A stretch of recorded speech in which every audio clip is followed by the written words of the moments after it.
Começa agora o programa Bem Viver, uma prosa sobre saúde, bem-estar, comida e agroecologia. Produção Rádio Brasil de Fato.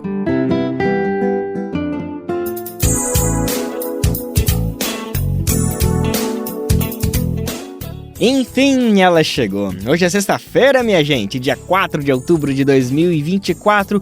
Todo mundo mais do que preparado para sextar, claro que com uma boa ressalva, afinal não é um final de semana qualquer. Dia 6 de outubro, domingão, é dia de eleições, primeiro turno, momento da gente exercer o nosso direito como cidadão, nosso direito como cidadã e fazer essa festa da democracia mais um dia lindo aqui no nosso país, para a gente se encontrar com a urna, falar com ela e depositar toda a nossa confiança naquele candidato, naquela candidata que a gente acredita que é melhor para o nosso país, para o nosso estado, para a nossa cidade, melhor ainda se for numa perspectiva do bem viver. Deixa eu aproveitar então para anunciar que quem está chegando por aqui é mais uma edição inédita e fresquinha do Bem Viver, uma produção do Brasil de Fato. Você sabe muito bem, na próxima 1 hora, o nosso compromisso é falar sobre agroecologia, saúde, alimentação, cultura e, é claro, sem ignorar o que está pegando no nosso dia a dia, as notícias de política, economia e principalmente eleições. Antes de tudo, deixa eu me apresentar, meu nome é Lucas Weber, eu tô contigo nessa boa prosa que tá começando agora, se liga nos destaques que a gente preparou para a edição de hoje.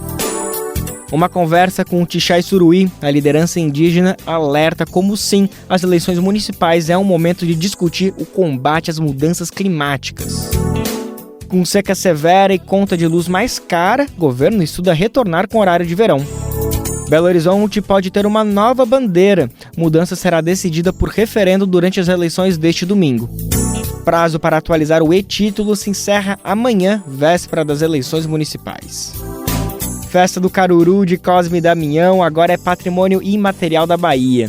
Gente, esses são alguns, mas são vários os destaques do programa de hoje. Bora lá que tem muita coisa para pôr em dia. Você está ouvindo o programa Bem Viver, uma prosa sobre saúde, bem-estar, comida e agroecologia. E finalmente chegou a hora, as eleições municipais vão acontecer agora, domingo, dia 6, o grande dia para todo mundo ir às urnas, né? Fazer essa votação consciente para a gente saber já quem serão nossos vereadores, as nossas vereadoras e também possivelmente os nossos prefeitos ou prefeitas, isso em alguns municípios, outros a gente vai saber quais serão os candidatos e candidatas para o segundo turno das eleições que acontece no final do mês, dia 27, mas agora dia 6 já é um momento muito decisivo, afinal as câmaras municipais, essas sim, já serão definidas. A gente já precisa alertar sobre todos aqueles cuidados protocolares básicos para poder votar. Não adianta chegar sem documento, sem título de eleitor, que não vai dar certo. Tem algumas coisinhas básicas que todo mundo precisa saber. A gente vai falar sobre isso com detalhes ao longo do programa, mas para começar a edição de hoje do Bem Viver, a gente tem a alegria, a honra imensa de receber a liderança indígena Tichai Suruí, ela que é do povo Paetê Suruí, uma pessoa que já se notabilizou principalmente nos últimos anos como uma voz incidente política, isso nacionalmente, mas internacionalmente também. Todo mundo se lembra de 2021, durante a COP26, quando ela foi simplesmente a primeira indígena a discursar na abertura de uma conferência do clima, e é por isso que a gente tem a alegria imensa de conversar contigo. Tichai, obrigado pela tua disponibilidade para atender a gente mais uma vez aqui do Brasil de Fato. Muito feliz de poder contar contigo nesse momento tão decisivo da democracia do país. O prazer é meu, né, de poder estar aqui com o Brasil de Fato, né, que faz esse jornalismo comprometido, né, e quão importante é que a gente tenha um jornalismo comprometido nesse momento que a gente está vivendo, né, que traga a emergência que a gente está vivendo também, né, então é um prazer estar aqui. Imagina, a alegria é toda nossa. Tchai, justamente para começar, eu queria trazer um pouquinho dessa tua fala de abertura, que a gente, as questões climáticas, a demarcação de terras indígenas, são debates que a gente vem traçando, debatendo com bastante vigor nos últimos anos, principalmente durante as eleições de 2022, né, quando a gente decidiu deputados, senadores e, inclusive, o presidente da República. No entanto, agora é o momento que a gente fala da esfera municipal, principalmente, né, prefeitos e vereadores, mas muito do seu discurso é para a gente olhar também para essas esferas municipais, essas esferas menores, e entender que essas pessoas, esses políticos também têm responsabilidade e, digamos, poder de ação para não necessariamente demarcar uma terra indígena, mas garantir infraestrutura, garantir direitos, também tem condições de combater as mudanças climáticas dentro dos municípios. Eu acho que isso seria uma fala inicial sua importante, Chay, de entender que a gente também precisa olhar para essas eleições com essas questões que parecem federais, globais, mas sim podem começar a ser resolvidas dentro dos municípios. Não é por aí, Chay? Exatamente, né? A gente tem que entender que tudo bem, né? As coisas, muitas vezes a gente pensa muito no Congresso Nacional, nos âmbitos federais, né? Porque é também onde estão acontecendo as coisas, onde estão passando os projetos de lei. Mas o âmbito municipal, ele também é importantíssimo, né? Porque você imagina que a minha professora até falou isso, né? É, que a gente nasce, principalmente os não indígenas, né? Nascem, vivem e morrem aonde? É nas cidades. Então, como que a gente não vai dar o devido valor para o lugar onde a gente vive, né? Para onde a gente cresce, cria a nossa família, né? Cria o nosso pertencimento, o lugar onde realmente a nossa vida cotidiana acontece todos os dias é dentro das cidades, né? A maioria da população amazônica também hoje está dentro das cidades. E como viveu mesmo, né, durante muito tempo essa narrativa, foi ensinada essa narrativa de desconexão com a natureza, muitas vezes perde, né, as pessoas que estão dentro da cidade perdem o seu pertencimento, né, que tem com aquele lugar, que tem com aquele bioma, né? As pessoas estão aqui, né, dentro da cidade, mas não sabem que estão dentro da Mata Atlântica. Estão dentro, né, lá da cidade de Manaus, mas não sabem que estão dentro da Amazônia. E todas essas pessoas são pessoas amazônicas também, né?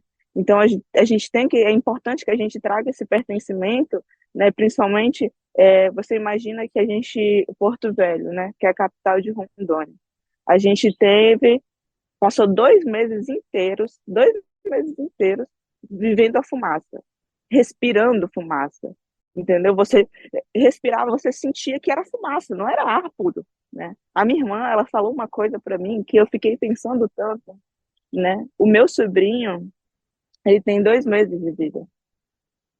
E a gente fez um ato lá em Porto Velho, né? Junto com os outros atos que tiveram aqui em São Paulo, lá em Belém, em Recife também, pelo clima, nós também fizemos lá, né? Fizemos algumas falas, e uma das falas da minha irmã foi exatamente essa, que o meu sobrinho, que o filho da minha irmã, né, nasceu e até hoje não tinha respirado um ar puro. Olha que coisa, né, pesada para a gente pensar e se refletir, porque não é só o filho da minha irmã, não é só o meu sobrinho. Tem crianças, tem bebês que nasceram e nunca respiraram um ar puro, né? Ainda bem que a natureza, até nesse sentido, ela preza por nós, ela cuida da gente. E mandou chuva, né?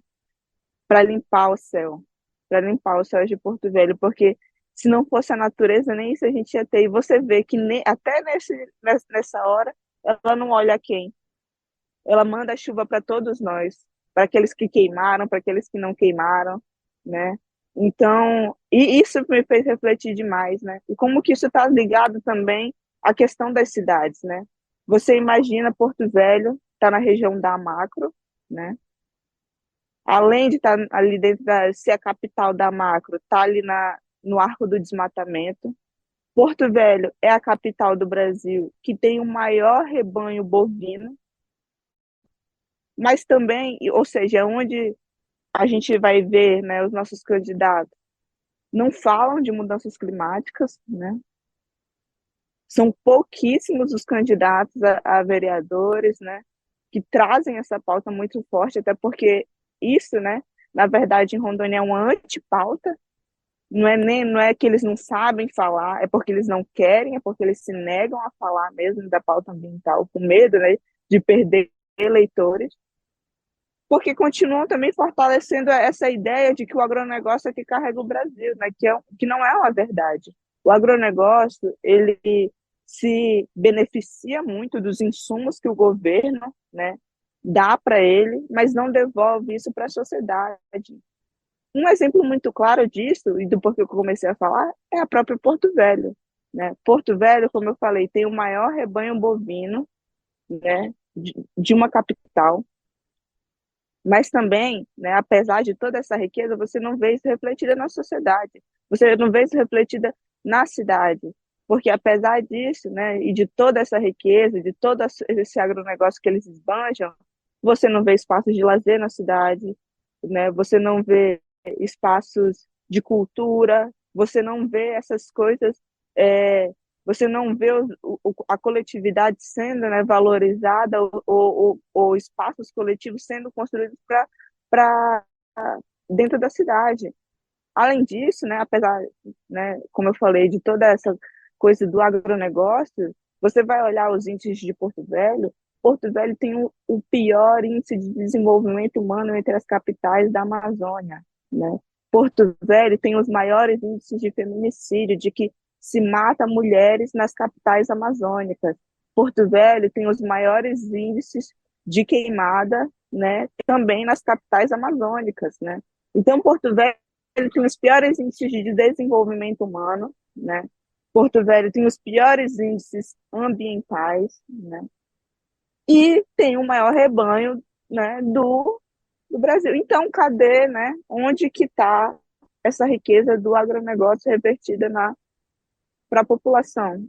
Você não viu em nenhum momento, nem dos nossos prefeitos, né, do Estado, nem o nosso governador, nenhum desses representantes dando qualquer tipo de orientação para a população, de usar máscara, de se hidratar, né, de fechar as janelas de casa, né, dos perigos que a queimada pode trazer, quais que são os cuidados que a gente pode tomar, e mais do que isso, uma consciência ambiental mesmo.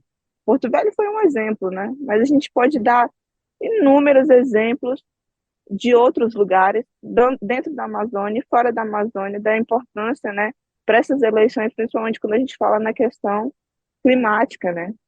Por exemplo, isso há muito tempo, não sei se mudou, né? Mas a última vez que eu fui em Manaus, eu descobri, através de um Uber, não foi nem ninguém assim, na palestra que eu vi, que me contou que você sabia que a cidade de São Paulo tem mais árvores que a cidade de Manaus? Inacreditável. Porque é inacreditável. Por quê? Por quê, né? Porque dentro dos planos diretores das nossas cidades, tendo das cidades grandes, das cidades pequenas, né? Não se fala disso, não se fala de mudanças climáticas dentro dos planos diretores, né? Não se traz propostas sobre isso, né? Então, isso é uma reflexão muito grande que a gente tem que fazer, né? De que o impacto direto, né? Do que vem sendo feito precisa da ação dos nossos municípios também, principalmente, né?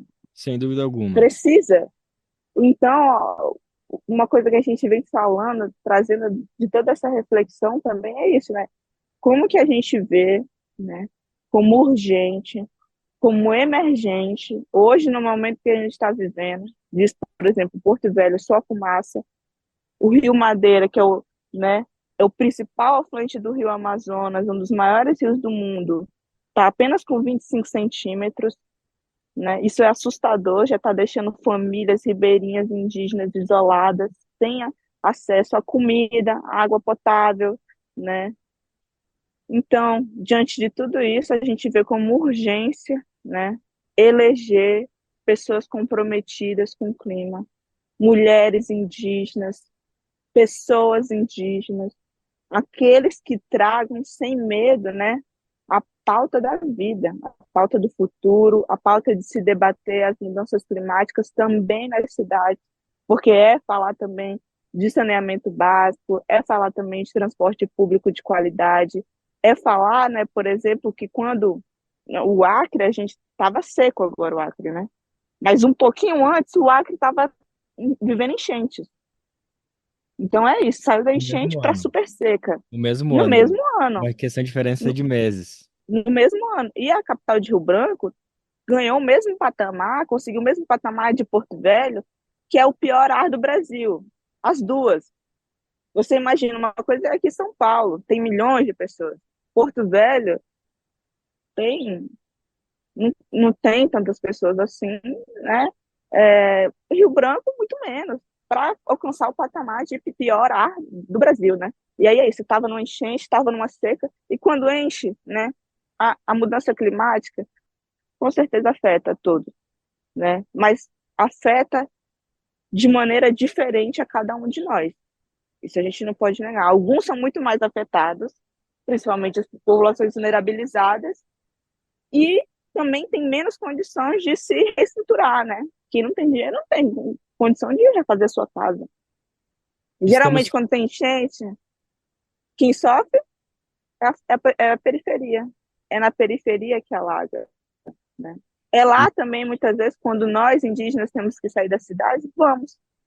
São para as áreas periféricas também, né? Estamos todos no mesmo barco, mas tem pessoas que vão ter direito a um bote de salva-vidas e outras pessoas não, né? As mudanças climáticas estão aí afetando todas as cidades do país, mas as periferias de todas essas cidades, sem dúvida, são as primeiras a sentirem, já estão sentindo há bastante tempo. Isso a gente pode falar, como você muito bem estava citando, em dimensões municipais, as periferias das cidades, mas em dimensões do país. O norte do país está sofrendo com queimadas há quantos meses, há quantos anos, há quanto tempo que é uma constância. Mas por que que a gente só começou a falar sobre isso agora? Porque chegou justamente onde circula mais o dinheiro no país, né, em âmbito federal, falando principalmente da região sudeste. Mas, Chay, agora para continuar o nosso papo, eu queria trazer justamente uma fala que você estava trazendo sobre, bom, se a gente, tudo bem que talvez o combate às queimadas não seja necessariamente uma responsabilidade dos municípios. Talvez sim, talvez não, mas vamos deixar por isso. Mas se os prefeitos, os vereadores não assumirem esse discurso que de fato está acontecendo e ficarem nesse negacionismo climático, aí com certeza que a gente não vai ver nenhuma mudança. E você falou isso justamente para incentivar candidaturas que de fato são comprometidas, que estão de olho nisso, que estão pensando em soluções, soluções ancestrais, soluções atuais, enfim, diversos tipos de saídas. E aí eu queria te ouvir agora um pouquinho sobre qual que é a expectativa que você tem dentro de todo esse coletivo que você está articulando. Como você muito bem falou, estava em Rondônia até semana passada, no Recife, em Belém, aqui em São Paulo, participando de a onipresente Tchai Suruí, esteve aí influindo em os debates eleitorais. E eu quero te ouvir um pouquinho de todo esse clima que você conseguiu absorver no país inteiro, de qual que é a expectativa para a gente ter eleições municipais elegendo mais candidaturas indígenas. Esse sentimento está forte ou ainda talvez não seja essa eleição que a gente vai ver uma grande crescência desses candidatos e candidatas assumindo postos de vereador, quem sabe até prefeituras? Então, a gente tem um número recorde, né? Um número recorde de candidatos indígenas na história, né? É o maior número de candidatos indígenas. Então, isso aí já mostra, né, de como o próprio movimento indígena entende a importância, né, de estar ocupando esses cargos, né, de onde são os cargos de poder, né. Então, mais, mais do que isso, né, sim, primeiro isso, a gente tem um momento histórico, né, do maior número de candidaturas indígenas da história, né? É nessas eleições, acho que isso significa muito, significa como o movimento indígena entende, né? A importância também de estar ocupando esses espaços, mas que as pessoas todas entendam, né? Que eleger, votar em pessoas indígenas, né? Em aquele que se parece com a gente, né, gente, também, que vive a mesma coisa que a gente, é necessário mesmo, é necessário para que tenha uma mudança, né? É necessário para quando a gente fala tanto, né? Mas parece que acabou perdendo o sentido dessa palavra, democracia. Né? A gente está aqui, é também, né, votar e eleger principalmente mulheres, pessoas indígenas, né, negras, LGBTs, é um ato de fortalecimento da nossa própria cidadania, da nossa própria democracia, né, de mostrar que somos plurais, que somos diversos, mas um ato, né, pela vida mesmo, eu vejo daqueles que estão lutando pela floresta. Mas eu vou te contar, de todas essas campanhas que eu venho acompanhando, né, uma coisa eu venho vendo muito também da importância da gente fortalecer essa cidadania, essa democracia que eu tanto estou falando aqui, como eu falei, muitas vezes a gente parece que perdeu o sentido da palavra, né? É porque apesar da maior, né, quantidade de pessoas indígenas da história, uma coisa que eu acompanho muito é quão racista e preconceituosa ainda é tanto a política quanto a nossa sociedade, né? De achar que os povos indígenas, que essas candidaturas indígenas não têm a capacidade de assumir uma prefeitura, não têm a capacidade de assumir um cargo como esse, né?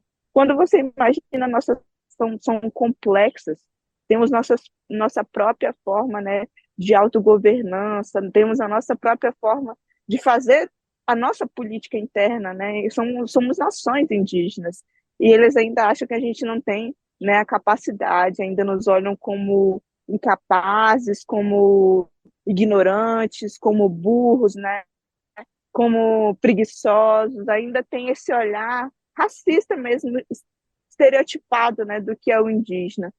Então eu admiro muito, né, deixar aqui minha admiração também a todos os candidatos e candidatas indígenas que tiveram uma coragem, né, de dispor o seu nome, porque, vejam, muitas dessas candidaturas, elas não vêm, né, diferente dos não indígenas, por uma coisa pessoal, né, individual, mas vem mesmo por um chamado da própria luta, né, da própria coletividade mesmo, que pede aquilo pela necessidade de termos mais pessoas indígenas lá que defendam os nossos direitos e que defendam, né, o direito das florestas, o direito da natureza. Então, só que aí eu vejo muito isso, né, como ainda a nossa sociedade é muito racista e preconceituosa, né, com os povos indígenas, de olhar, né, porque é isso, muitas vezes, nossa, vocês são necessários, né, necessários para a vida, necessários para manter a floresta de pé. E é verdade, de fato, os povos indígenas são necessários, né, hoje, para se manter o clima, para dizer como Davi Copenau fala, para segurar o céu, né, para manter essa floresta de pé. Mas as pessoas falam isso, mas na hora de votar não votam. Sim. Que lindo tudo isso, Chay. Desculpa te interromper, mas eu queria só aproveitar tudo isso que tu está trazendo para trazer uma provocação aqui com todo respeito, nesse sentido da gente fortalecer e acabar com esse preconceito tão infundado sobre candidaturas indígenas, sobre povos indígenas de modo geral. E aí eu queria trazer uma provocação para ti, que a gente teve, por exemplo, nas eleições de 2022, a eleição de Civil YP, ela que é do PL, né, uma deputada claramente bolsonarista, que levanta essa bandeira, foi eleita justamente por esse público. Ela ficou mais famosa agora recentemente por conta de uma denúncia do Ministério Público, por um gasto ilícito do dinheiro que seria ali para recursos destinados à harmonização facial, né? Mas para além dessa questão, a gente já sabia que ela é uma candidata indígena que diverge de muito de tudo, para não dizer completamente de tudo isso que você estava tão bem explicando para gente. Então eu queria te ouvir um pouquinho, né, nessa provocação de como que a gente tem que olhar para essas candidaturas indígenas que fogem de todo esse discurso que você estava defendendo. É importante também ter esse tipo de representatividade nessa democracia, que é um conceito que você estava tão bem explicando, que está se esvaziando, ou ao mesmo tempo a gente precisa olhar com uma criticidade para essas candidaturas. Enfim, eu trouxe o exemplo dela, mas existem muitos outros. Então eu queria te ouvir um pouquinho sobre como a gente tem que olhar para esse tipo de cenário. É importante que a gente entenda que a representatividade por si só não pode ser vazia, né? Não adianta é, a gente colocar uma mulher para nos representar e ela lutar contra os nossos direitos, né? Isso é uma mulher que vai atacar, na verdade, o direito das mulheres. Assim como não adianta nada a gente eleger uma mulher indígena, né, que vai tá atacando o direito dos povos indígenas, porque o outro lado, o capitalista, também faz isso, né? Ele copita as pessoas, né?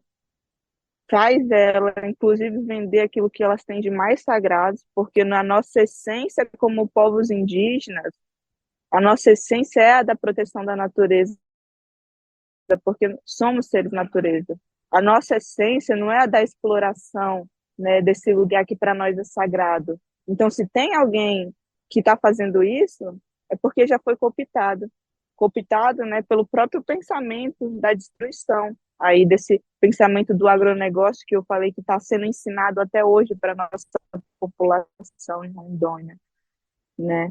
Então, uma representatividade vazia por si só não vale, né? Na verdade, é só uma estratégia do outro lado para que a gente não tenha representatividade verdadeira, né? E então é importante que as pessoas também, né, vejam, né, se o seu candidato, né, está alinhado com as causas do movimento, né? Se ele realmente defende as causas do movimento, seja do movimento indígena, seja do movimento negro, né? Mas que ele esteja, né, não, porque é isso, só a representatividade por si só não basta, né? A gente sempre fala da importância de se fortalecer o Ministério dos Povos Indígenas, né? Eu ainda até hoje, né, não supero terem retirado a demarcação dos territórios indígenas, que era a coisa que transformava o Ministério, que fortalecia o Ministério, que fortalecia a todos nós, né? Porque é isso, não basta só ter um ministério por ministério, uma representatividade por representatividade para dizer que está fazendo, né? A mesma coisa, não basta a gente eleger pessoas indígenas, mas que vão contra os direitos dos indígenas, pessoas negras, mas que vão contra os direitos dos negros, pessoas mulheres, mas que vão contra os direitos das mulheres, né? E sobre a democracia, né? Não interferiria nessa questão, porque você imagina que a maioria deles já é conservador e já está lá, né? A maioria do nosso Congresso, a maioria das nossas capitais hoje é conservadora. Então, né? Na verdade, a democracia está desbalanceada porque está faltando o nosso lugar na mesa, né? É isso que as pessoas têm que entender. E já, enfim, a gente está num momento que não dá mais para esperar. A velocidade com que a gente vem propondo as soluções está muito lenta em relação à velocidade com que eles vêm destruindo a nossa floresta, né? Mesmo nessa emergência climática que a gente está vivendo, literalmente vivendo, né? O futuro é agora. O futuro é agora porque a gente já está vivendo essas coisas, né? Você imagina, quando as pessoas vão perceber, quando não tiver mais nenhum pé de árvore, quando não tiver mais água para beber, quando os peixes estiverem morrendo, tudo, só que reflitam. O nosso rio Madeira já foi embora. A gente já não tem água para beber. Os peixes já morreram. Acho que é isso, não sei. É muita coisa, mas a gente precisa absorver tudo isso para levar justamente para as eleições agora, dia 6, todo mundo votando na urna e trazendo toda essa inspiração que a Tchai Suruí compartilhou com a gente, ela que é do povo Paetê Suruí. Inclusive, depois das eleições, ela vai dar um pulinho ali em Paraty para participar da Flip, a Feira Literária de Paraty. E olha que chique, vai estar em 2 mesas, não só uma. Ela já ia participar ao lado de Cacique Raoni, de uma mesa na sexta-feira, e agora também vai participar de outra no sábado, dia 12, uma mesa extra chamada o Fogo. Ela vai estar ao lado do escritor romancista Pablo Casella, que é autor do livro Contra Fogo, enfim, que fala um romance sobre brigadistas voluntários que atuam na Bahia. Então, para absorver mais de Tchai Suruí, além de acompanhar, claro, todo o ativismo dela também, quem puder dar uma coladinha na Flip lá vai com certeza poder entender muito mais essas ideias que ela estava compartilhando para a gente. Mas por hoje a gente conseguiu atender as expectativas. Tchai, mais uma vez, muito obrigado pela tua disponibilidade, sempre um prazer imenso. Tenho certeza que foi a sua primeira de muitas participações aqui no programa Bem Viver. Obrigado mais uma vez, viu? Obrigada. Votem consciente! Você sabe que, além de acompanhar o Bem Viver, também dá para receber as principais notícias do Brasil de fato diretamente no seu e-mail? Pois é, gente, é bem simples. Basta se cadastrar na nossa página e escolher a categoria de notícias que mais te interessam. Assim você vai receber conteúdos inéditos aí na caixa de mensagem do seu e-mail e ficar por dentro dos principais acontecimentos do Brasil e do mundo, além de conferir análises aprofundadas com uma visão popular do nosso dia a dia. O jeito é super simples. Vai em brasildefato.com.br/boletim. brasildefato.com.br/boletim. Qual foi a última vez que você ajudou a salvar uma vida? Nájila Lima, do Hemocentro do Ceará, tem um recado para você. As doações de sangue, elas devem acontecer todos os dias, não somente em datas comemorativas como Semana Santa, Natal. O paciente ele não escolhe o dia de adoecer, a gente não tem sangue em farmácia, nem em laboratório. A gente realmente precisa contar com a disponibilidade, a solidariedade das pessoas. Tome uma atitude e salve vidas. Doe sangue. Uma parceria Rádio Senado. E no próximo domingo, cerca de 150 milhões de eleitores e eleitoras vão escolher os prefeitos, prefeitas, vereadores e vereadoras dos mais de 5 mil municípios do nosso país. Mas uma cidade em especial vai ter que decidir sobre um tema super importante, além da eleição municipal em si. Belo Horizonte, a capital mineira, vai escolher também no próximo domingo se muda ou não de bandeira. Pois é, gente, o símbolo oficial da cidade. A mudança vai acontecer por meio de um referendo e Daniel Lamir está aqui para explicar melhor que história é essa. Brasil de fato nas eleições 2024. Uma visão popular da política brasileira. A capital mineira pode passar por uma mudança histórica. A Câmara Municipal de Belo Horizonte aprovou um projeto para um referendo popular para definir sobre a manutenção ou mudança da bandeira do município. A movimentação surgiu após uma proposta de nova simbologia gerar repercussão nas redes sociais. Inicialmente, a Câmara iria decidir sobre a mudança, mas os vereadores do PT, Bruno Pedralva e Pedro Patros, propuseram uma emenda ao projeto de lei, sugerindo que a definição deveria ser tomada pela população. Dessa forma, no dia 6 de outubro, junto às eleições municipais, as eleitoras e eleitores da capital também escolherão se querem ou não uma nova bandeira. A proposta foi idealizada pelo designer Gabriel Figueiredo em 2022, a partir de um projeto pessoal.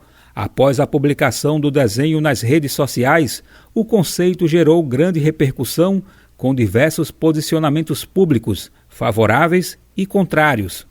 O projeto tem como título Uma Bandeira para Belo Horizonte. Agora, a implementação depende da aprovação popular no referendo. Em Belo Horizonte, no dia das eleições, após os votos para o Legislativo e Executivo Municipal, a urna eletrônica vai trazer a seguinte pergunta: você aprova a alteração da bandeira de Belo Horizonte? As opções de respostas serão 1 para sim e 2 para não. Caso o eleitor ou eleitora digite qualquer número diferente de 1 ou 2, o voto será anulado. Embora as imagens das bandeiras atual e proposta não apareçam na tela da urna, cartazes com ambas as versões estarão disponíveis em todas as sessões eleitorais. Além disso, um QR Code dará acesso à audiodescrição das bandeiras, garantindo a acessibilidade a pessoas com deficiência visual. O TRE de Minas Gerais está promovendo uma série de conteúdos informativos sobre o referendo. Vídeos, spots de rádio e postagem em redes sociais têm sido produzidos para orientar a população sobre como votar e a importância da consulta popular. A consulta sobre a nova bandeira deve ocorrer por meio de um referendo previsto na Constituição Federal como forma de validar ou rejeitar leis já aprovadas. A Câmara Municipal aprovou uma lei em julho deste ano que institui a nova bandeira, mas condicionou sua vigência à aprovação popular. O TRE de Minas, órgão responsável pela organização do referendo, deu início aos procedimentos logo após ser notificado pela Câmara de Belo Horizonte. A Corte Eleitoral aprovou a realização do referendo em abril e definiu as regras para sua execução por meio da Resolução TRE-MG 1281 de 2024. O brasão de Belo Horizonte, criado em 1895 pelo arquiteto José de Magalhães, foi atualizado ao longo dos anos. Já a bandeira da capital tem uma história recente. Ela foi instituída apenas em 1995 pela mesma legislação que modernizou o brasão. Agora, quase 30 anos depois, a bandeira pode passar por uma nova transformação, dependendo da decisão das urnas. Do Recife, da Rádio Brasil de Fato, com informações da redação em Belo Horizonte. Locução, Daniel Lamir. Gente, vamos seguir com o Dani aqui, mas olha só essa história. Em 2024, o Brasil tem mais de 400 mil pessoas concorrendo a cargos de vereador, vereadora. É muita gente, né? E disputando poucas vagas. E quem sofre com isso é nós, né? Os eleitores e eleitoras que tem que entender nesse mundo de gente qual é a pessoa que se identifica mais com as nossas ideias, com os nossos ideais. Foi por causa dessa dificuldade de selecionar um candidato em meio a essas centenas que o Tribunal Superior Eleitoral, o TSE, disponibilizou no próprio site a lista completa de concorrentes, numa forma de simplificar e assegurar o acesso à informação. Então, o Dani está aqui para contar para a gente melhor como funciona isso. Daniel Lamir. Brasil de Fato nas eleições 2024. Uma visão popular da política brasileira.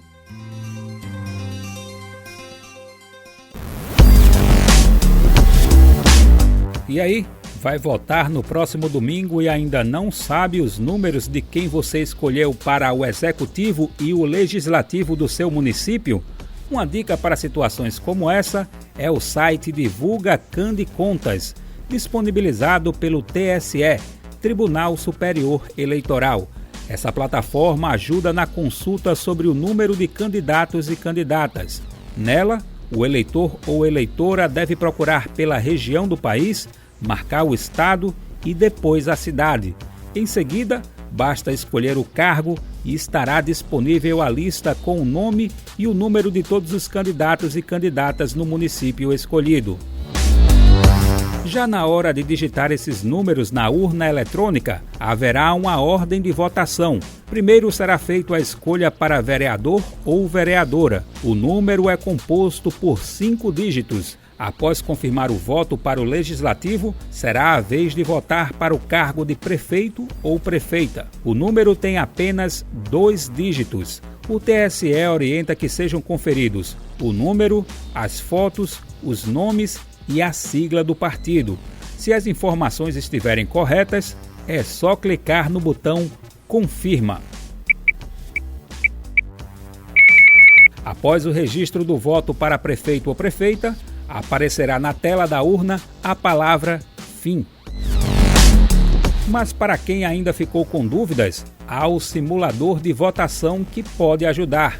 Essa é uma ferramenta disponível no site do TSE que mostra o passo a passo para quem quiser se familiarizar com a urna eletrônica. Apesar disso, ainda pode surgir uma dúvida, né? Será que podemos levar aquela famosa colinha para a cabine de votação? A resposta é sim. Não é necessário decorar o número das candidaturas. Para não errar no dia da eleição, a Justiça Eleitoral incentiva que o eleitor e eleitora leve para a cabine de votação uma anotação pessoal e individual. Ela pode conter os números das candidaturas nas quais pretende votar. O TSE aceita e estimula o uso popular da chamada colinha, mas ao se dirigir à cabine de votação, é proibido portar instrumentos que possam comprometer o sigilo do voto, ainda que desligados. Alguns exemplos são telefone celular, máquina fotográfica, filmadora e aparelho de radiocomunicação. Do Recife, da Rádio Brasil de Fato, Daniel Lamir. E tem uma informação da Justiça Eleitoral que é fundamental, a gente tem que repetir isso muito ao longo do dia de hoje. Gente, para usar o e-título, que é o aplicativo que consegue fazer com que você chegue e vote na paz sem precisar de nenhum outro documento, não dá para esquecer de atualizar ele, não dá para esquecer de atualizar o aplicativo até amanhã, sábado, dia 5 de outubro, véspera da votação, mas é óbvio que tu não vai deixar para amanhã, vai fazer agora, né? Rodrigo Gomes explica como faz. Brasil de Fato nas eleições 2024. Uma visão popular da política brasileira. Para utilizar o e-título nas eleições municipais, o aplicativo precisa ser atualizado até o dia 5 de outubro, um dia antes do pleito. A ferramenta possibilita o eleitor e eleitora se identificar sem a necessidade de apresentar o título de eleitor, desde que o perfil no app esteja com a foto atualizada. Para quem não tem a foto cadastrada no perfil do e-título, é necessário levar um documento oficial com foto. De acordo com a Justiça Eleitoral, muitas contas no e-título estão desativadas, uma vez que o sistema do aplicativo foi modernizado. Para reativar a conta, o eleitor precisa atualizar o app. Para isso, é necessário localizar a ferramenta nas lojas de aplicativos do seu dispositivo, como Google Play ou App Store, e clicar em atualizar. Em seguida, é preciso informar os dados pessoais e fazer a conferência biométrica para aqueles que registraram a biometria junto à Justiça Eleitoral. A atualização só está disponível até um dia antes do pleito, ou seja, dia 5 de outubro em relação ao primeiro turno e dia 26 de outubro para o segundo turno. Pelo e-título também é possível acessar os seguintes serviços: a apresentação de justificativa eleitoral no dia das eleições e após o pleito, consulta ao local de votação, geração do título eleitoral em formato PDF para imprimir ou salvar, emissão de declaração de trabalhos eleitorais, consulta a débitos com a Justiça Eleitoral, pagamento de débitos eleitorais por Pix ou por meio da emissão de boleto, emissão de certificado de quitação e de crimes eleitorais, consulta ao histórico de justificativas eleitorais, inscrição como mesária ou mesário voluntário, geração de código de autenticação para sistemas parceiros e acesso a outros documentos. De São Paulo, da Rádio Brasil de Fato, com informações da redação, locução Rodrigo Gomes. E o Ministério Público Federal recorreu ao Superior Tribunal de Justiça para que Ozenei da Costa Oliveira, um dos acusados pelo assassinato do indigenista Bruno Pereira e do jornalista Dom Phillips, vá a júri popular. Os outros réus, Amarildo da Costa Oliveira e Jefferson da Silva Lima, já serão julgados no tribunal do júri. O MPF contesta a decisão do Tribunal Regional Federal da Primeira Região, que rejeitou a acusação contra Ozenei por falta de provas. Gabriela Moncal está aqui para explicar que história é essa. Um dos acusados de assassinar o indigenista Bruno Pereira e o jornalista Dom Phillips pode ir a júri popular.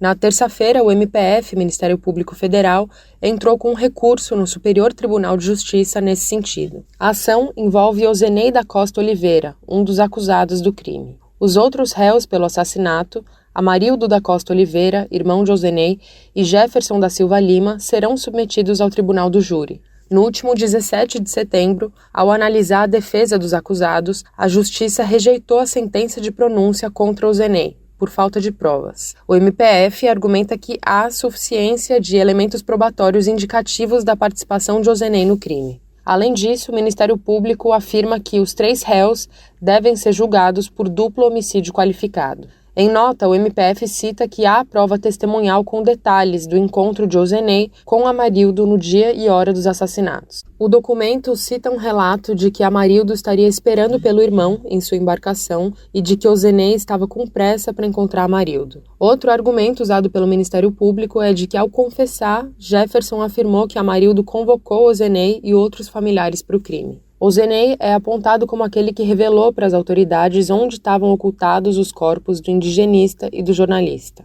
Ele é conhecido como Dos Santos e foi encontrado na sua casa em posse de arma e também dos bens das vítimas. No recurso, o MPF diz que, ainda que possa não ter matado os dois, Ozenei provavelmente concorreu de qualquer modo para a prática delitiva. O texto cita sua presença física no local do crime, o atendimento da convocação para matar Dom e Bruno e a revelação de onde os corpos estavam. Ozenei dos Santos está em prisão domiciliar com tornozeleira eletrônica. Amarildo e Jefferson estão presos e serão julgados por duplo homicídio qualificado e ocultação dos cadáveres. Bruno e Dom foram assassinados na terra indígena Vale do Javari, no Amazonas, em 5 de junho de 2022. O indigenista, exonerado da FUNAI durante o governo Bolsonaro, trabalhava com a Univaja, a União dos Povos Indígenas do Vale do Javari. Ele participava de um sistema de fiscalização e proteção da terra indígena contra invasores ilegais. O jornalista britânico preparava um livro sobre a preservação da floresta amazônica.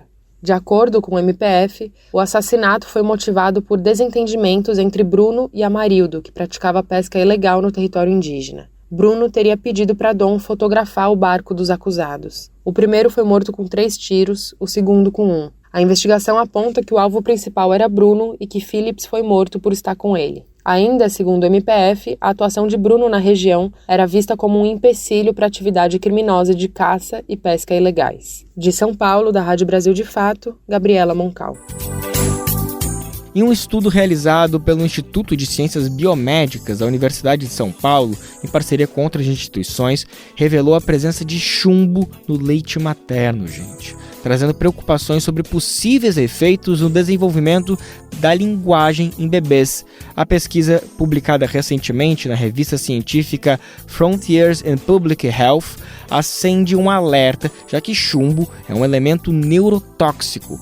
Nara Lacerda explica como isso funciona. Um estudo detectou a presença de chumbo no leite materno e avaliou possíveis efeitos desse processo no desenvolvimento da linguagem em bebês. A pesquisa foi conduzida pelo Instituto de Ciências Biomédicas da Universidade de São Paulo, em colaboração com outras instituições. Ela foi publicada em artigo científico no mês de agosto deste ano, na revista Frontiers in Public Health, em tradução livre, Fronteiras para a Saúde Pública. A pesquisa acende um alerta, já que aponta um elemento considerado neurotóxico na mais importante fonte de alimentação de bebês.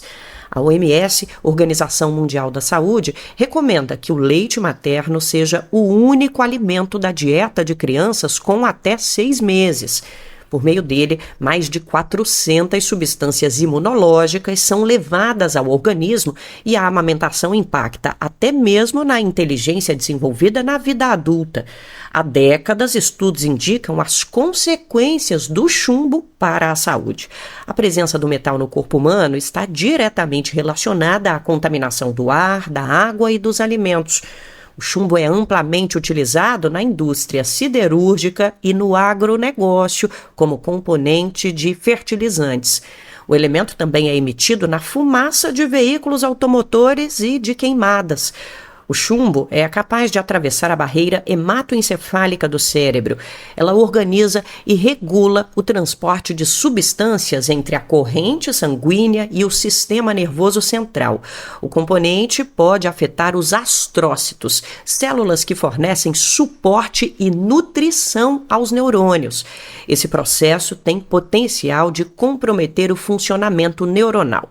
Ele altera, por exemplo, a liberação de neurotransmissores como acetilcolina, GABA e glutamato, que são cruciais para o aprendizado, o desenvolvimento muscular, a regulação do humor e a memória. Também nesse cenário, a desigualdade exerce um peso importante no acesso à saúde. As famílias que vivem em regiões de baixa renda são comumente mais afetadas pela contaminação ambiental. A partir das conclusões do estudo, pesquisadoras e pesquisadores podem passar a investigar como o organismo dos bebês reage para responder à contaminação. Também podem identificar se esses processos de proteção natural podem ser reforçados. De São Paulo, da Rádio Brasil de Fato, Nara Lacerda. Olha só, você que está com a gente, lembra por acaso do chamado do famoso horário de verão? Pois é, gente, sabia que ele pode voltar? O horário de verão era uma decisão do governo federal em adiantar em até 1 hora os relógios durante essa estação do ano, com o objetivo de economizar mais energia elétrica. A seca severa no norte, centro-oeste e sudeste do país vem causando transtorno para a população de todas essas regiões e, consequentemente, do país como um todo, né? Todo esse cenário tem levado o governo a discutir, então, a volta do horário de verão. A nossa reportagem em Brasília foi até as ruas para saber o que as pessoas acham sobre esse tema e também ouviu a opinião de especialistas. A conta de energia já está mais cara. Desde 1º de outubro, a Agência Nacional de Energia Elétrica vem aplicando a bandeira vermelha nas contas de luz. A justificativa é a seca histórica registrada em diversas regiões do país. Mas há controvérsias, como explica o ex-presidente da Agência Nacional de Águas, Vicente Andril. Do ponto de vista hidrológico, nós estamos vivendo a maior crise na bacia amazônica. Porém, a bacia amazônica ela não é representativa do ponto de vista da instalação de hidrelétricas no Brasil. A principal bacia é a bacia do Paraná, né, que não está com os reservatórios vazios. Sob o argumento de tentar reduzir o consumo de energia nesse período, o governo federal estuda a volta do horário de verão, quando os relógios são adiantados em 1 hora. Mas o tema divide opiniões. A dona de casa, Lindamar, é contra. Quando eu trabalhava era muito ruim, porque o horário de verão ele só atinge realmente quem levanta muito cedo para vir trabalhar. Já o auxiliar de serviços gerais Carlos Eduardo Ribeiro é a favor. Eu achava uma boa, né, porque ia economizar energia, né, e o tempo ficava melhor, né, pra gente, por causa desse calor, né, acabava mais cedo o serviço, então achava uma boa. A auxiliar de auditoria Raíssa O'Hara é indiferente.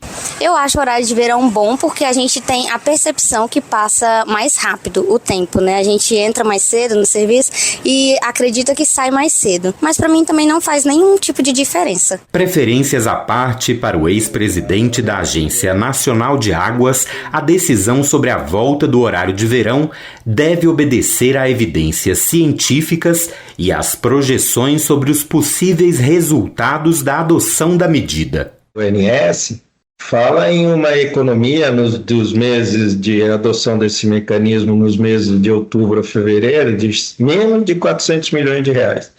400 milhões de reais é muito, mas quando você vai olhar para a receita do setor de geração no Brasil, que é de cerca de 8 bilhões de reais por mês, e nós estamos falando em 400 milhões em 5 meses, ou seja, cerca de 80 milhões de reais por mês, nós estamos falando de uma economia de 0,01%, ou seja, nada, absolutamente nada. Por que o governo não fez uma campanha de redução voluntária do seu consumo? Então, ao invés de você aumentar a sua tarifa, ao você reduzir seu consumo, você estaria reduzindo a sua tarifa. Para o especialista em energia e dirigente do movimento de atingidos por barragens, Gilberto Servinski, a proposta de retorno do horário de verão é uma cortina de fumaça para os verdadeiros problemas do setor elétrico brasileiro. Está se falando que precisa do horário de verão para poupar energia, certo? Ao mesmo tempo que estão falando isso, está acontecendo na realidade, está sendo jogada energia fora de eólica, de solar e de hidrelétrica. Segundo dados do ONS, apenas a usina de Jupiá, no Rio Paraná, tem vertido, ou seja, deixado de usar cerca de 2.300 metros cúbicos de água por segundo nos últimos dias. Além disso, Servinski lembra que enquanto a conta está sendo paga pela população, mais de 30 bilhões já foram concedidos em subsídios pela ANEEL em 2024, dos quais cerca de 75% beneficiam grandes empresas como mineradoras e indústrias. Se tem seca no norte, e é real, isso é verdadeiro, e tem uma seca como nunca na história, nós deveríamos poupar a água. Nós deveríamos poupar o vento, usá-lo de uma forma eficiente e não jogar fora o que está pago. Nós deveríamos poupar o sol e não jogar fora e deixar desligado as usinas de sol, as usinas eólicas e as usinas hidrelétricas. Não deixar jogar água pelas comportas. Isso quem tem que explicar é o operador nacional do sistema. E quem é o operador nacional do sistema? Quem é que manda no operador? É uma reunião dos empresários do setor elétrico. São eles. E eles também são o dono das termoelétricas. E eles vão receber o valor das bandeiras tarifárias das suas empresas. Portanto, o operador nacional do sistema é uma reunião dos próprios empresários que eles... Pode ver lá quem coordena, quem é os diretores, quem faz o planejamento. É uma associação dos empresários do setor elétrico. O presidente Luiz Inácio Lula da Silva disse que deve decidir sobre o retorno do horário de verão até o fim do mês de outubro. A reportagem entrou em contato com o Ministério de Minas e Energia e com o Operador Nacional do Sistema Elétrico, mas não teve retorno até agora. E agora um recadinho para você que está chegando por agora, sintonizando o nosso programa. Seja muito bem-vindo, seja muito bem-vinda a mais uma produção inédita e fresquinha do Bem Viver, uma produção do Brasil de Fato. Aqui a gente tem um encontro marcado que é de segunda a sexta, sempre a partir das 11 horas da manhã, pelo rádio e também pelas principais plataformas de podcast. A gente também está no site do Brasil de Fato, na aba rádio, por meio das emissoras parceiras. Quem está aqui em São Paulo pode ouvir nosso programa pela 98,9 FM, a nossa grande parceira RBA, a Rádio Brasil Atual. E para o mundo inteiro, a gente chega junto pela internet, pela radiobrasildefato.com.br e também dá para ouvir pelas principais plataformas de podcast. E a festa de Caruru, de Cosme e Damião, agora é patrimônio cultural e material da Bahia, gente. O governador Jerônimo Rodrigues sancionou a decisão do Conselho Estadual de Cultura, publicado ainda no final de setembro. Embora a história dos Santos Gêmeos não tenha uma relação direta com o Caruru, na Bahia, a tradição pede uma mesa farta, especialmente para as crianças, e uma celebração que carrega as marcas da resistência cultural africana no Brasil, o chamado sincretismo religioso. A tradição do Caruru de Cosme e Damião ultrapassa as religiões. É uma grande manifestação da cultura popular baiana. Esse ritual agora é patrimônio imaterial da Bahia, com a celebração feita a cada dia 27 de setembro. A oficialização foi feita neste ano no Diário Oficial do Estado, com a sanção do governador Jerônimo Rodrigues. Antes, houve a decisão do Conselho Estadual de Cultura pela patrimonialização da festa. Thaís Ferreira é mestra em Ensino, Filosofia e História das Ciências, teórica da alimentação e colunista do Brasil de Fato Bahia. Ela comentou a importância do reconhecimento, destacando a valorização cultural, entre outras. Porque quando a gente reconhece uma festa dessa magnitude, que é a festa de Caruru, de Cosme e Damião, como patrimônio material, a gente passa a valorizá-la e preservá-la de tal forma que a gente reafirma, reconhece a relevância dessa festa dentro do nosso contexto cultural baiano e brasileiro. Nós fortalecemos as nossas identidades. Esse reconhecimento também, ele estimula o nosso sentimento de pertença, de orgulho pela nossa tradição. E, sobretudo, ele reativa e não deixa morrer, de alguma forma, as práticas que vêm sendo transmitidas ao longo de todas essas gerações. Na história geográfica dos Santos Gêmeos, Cosme e Damião, não consta que tenham algum dia comido caruru e vatapá. Mas na Bahia, todo setembro é necessário oferecer aos santos mesa farta de comidas de terreiro com a presença de muitas crianças. Isso porque em tempos de escravização, as pessoas sequestradas de África eram proibidas de manter suas tradições culturais e religiosas. Por isso, elas desenvolveram estratégias para subverter proibições. Daí passaram a chamar por nomes portugueses suas figuras sagradas. Nesse processo que costumamos chamar de sincretismo religioso, Orixá Ibeji, duas crianças gêmeas, passou a ser chamado de Cosme e Damião. Mas na Bahia não precisa ser nem católico nem do candomblé para cultivar devoção pelos santos gêmeos e oferecer festa a eles em setembro. Thaís Ferreira destaca a importância do reconhecimento do consumo do caruru para a preservação das culturas de origem afro-brasileiras. A gente não pode esquecer que a festa de Cosme e Damião está profundamente ligada, imbricada às tradições afro-brasileiras, dentro do candomblé, dentro da Umbanda e dentro também do catolicismo, porque não dizemos assim, né? Então, o título de patrimônio material ajuda a difundir esses saberes e práticas, que são parte fundamental da nossa cultura baiana. Então, e garante, sobretudo, a proteção para que eles sejam protegidos contra o processo de apagamento. A comida oferecida varia muito de família para família. Há os sempre presentes caruru e vatapá e pode haver peixe ou chinchim de galinha, farofa de dendê e de mel, feijão fradinho e feijão preto. Além deles, alguns outros são milho branco, acarajé, abará, ovos cozidos, cana-de-açúcar, banana da terra frita e inhame, cada um desses sendo comida preferida de um orixá, a quem se pretende agradar. A tradição manda que uma primeira porção seja servida à imagem de Cosme e Damião. Logo em seguida, 7 crianças são convidadas a comer. Por isso, a festa também é conhecida como Caruru dos 7 Meninos. Só depois, os demais convidados e convidadas podem ser servidos. Nesse dia, convém que a pimenta não seja servida, para atender a um pedido de Ibeji. Em setembro, não necessariamente no dia 27, muitos terreiros e famílias do candomblé oferecem seus carurus de 7 meninos, mas a festa é maior que a religião. Do Recife, da Rádio Brasil de Fato, com reportagem de Gabriela Amorim e Alfredo Portugal. Locução, Daniel Lamir.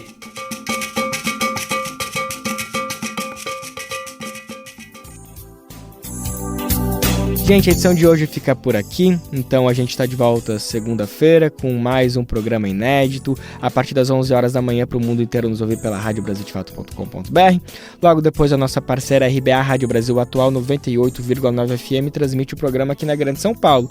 O Bem Viver vai ao ar em diversas rádios pelo país e a lista completa de emissoras que retransmitem o Bem Viver você encontra no nosso site, na matéria de divulgação diária do programa. A gente aproveita para agradecer esses veículos por estarem com a gente. Lembrando também que o Bem Viver fica disponível com podcast no Spotify, Deezer, iTunes e Google Podcast. A apresentação deste programa foi de Lucas Weber. Roteiro de Afonso Bezerra. Edição e produção de Daniel Lamir. Trabalhos técnicos de Lua Gattinoni, Adilson Oliveira e André Paroche. Coordenação de Rádio e TV Moniz Ravena. Diretora de programa de áudio Camila Salmásio. Direção executiva Nina Fidelis. Apoio toda a equipe de jornalismo do Brasil de Fato. Gente, até segunda, um ótimo final de semana e um ótimo domingo de democracia, que você tenha escolhido o melhor candidato, melhor candidata para todo o nosso país. Você ouviu o programa Bem Viver, uma prosa sobre saúde, bem-estar, comida e agroecologia. Produção Rádio Brasil de Fato.